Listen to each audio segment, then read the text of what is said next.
मुंबईकरांच्या हक्काचं पाणी लुटणाऱ्या टँकर माफियांविरोधात आता पालिका आणि पोलिसांनी एक मोठी मोहीम उघडली आहे। बीएमसीच्या पाईपलाईनमधून पाणी चोरी करून टँकरद्वारे विक्री करणाऱ्या टोळ्या रडारवर आल्या असून हजारो कोटीच्या रॅकेटचा पर्दाफाश करण्यासाठी कारवाईला वेग आला आहे। मुंबईत टँकर माफिया विरोधात मोठी कारवाई।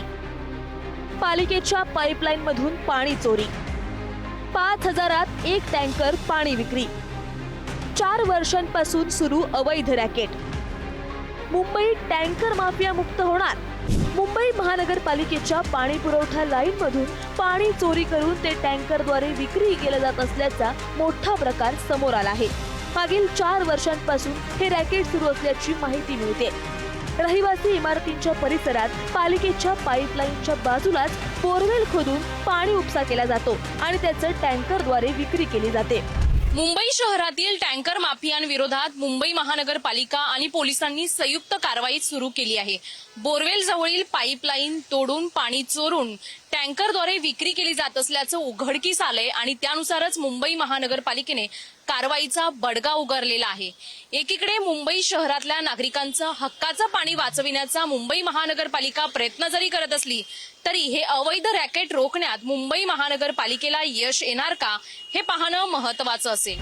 मुंबईतील टँकर माफिया हा केवळ पाणी विक्रीचा व्यवसाय नसून तो मुंबईकरांच्या हक्काच्या पाण्यावर डल्ला मारणारा मोठा रॅकेट आहे। पाईपलाईनच्या शेजारीच बोरवेल खोदून पाणी चोरी करण्याची पद्धत उघड झाली आहे। पालिकेच्या नाकर्तेपणामुळेच हा प्रकार वाढल्याचा आरोप केला जातोय। मुंबईत दररोज हजारो टँकरच्या माध्यमातून पाण्याची गरज भागवली जाते।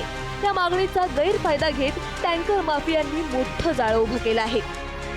दररोज 200 ते 2000 MLD पाणी टँकरद्वारे पुरवठा।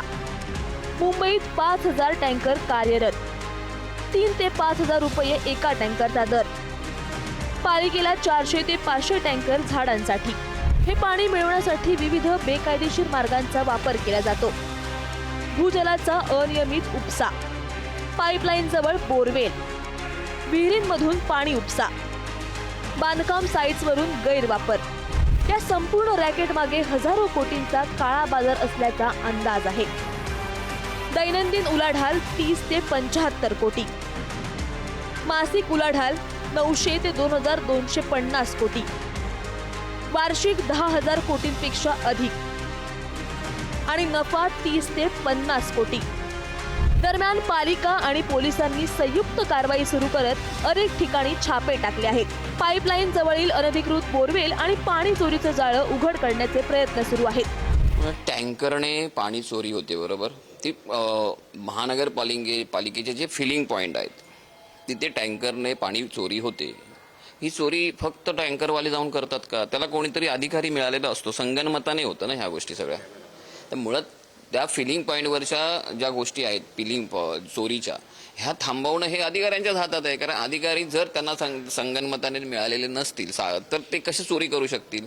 त्यामुळे टँकर माफिया हे त्या टँकरवाल्याला बोलायचं की अजून अधिकाऱ्यांना देखील बोलायचं, हा एक प्रश्न आहे। हे माफिया चलतात कैसा सगळ्याला माहीत आहे। मुंबईकरांना विचारणार ते सांगतात की बाबा खोटे कागदपत्र बनवतात, सोसायटीचे पत्र खोटे बनवतात। एकदा ते दिले त्याच्यानंतर ते फॅब्रिकेट करतात त्याला आणि ते घेऊन परत ते जातात आणि वॉटर फिल करतात। आणि अधिकाऱ्याला माहिती आहे, कारण तुम्ही विचारतात नाही, कारण तुम्हाला काय कटिंग ते पर्सेंटेज तुमचा काय असेल तर तुम्हाला भेटतात। त्याच्यावर केव्हा कारवाई करणार हे फक्त एक घोषणा आहे, जुमला आहे म्हणजे, आणि कोण जुमलाबाजी करतात तुम्हाला सगळं माहिती आहे।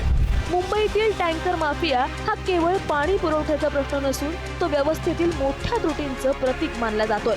आता पालिकेच्या कारवाईनंतर हे रॅकेट खरोखरच मोडीत निघणार का आणि मुंबईकरांना त्यांच्या हक्काचं पाणी मिळणार का हे पाहणं महत्त्वाचं ठरणार आहे। शिल्पा नरवडे, पुढारी न्यूज, मुंबई।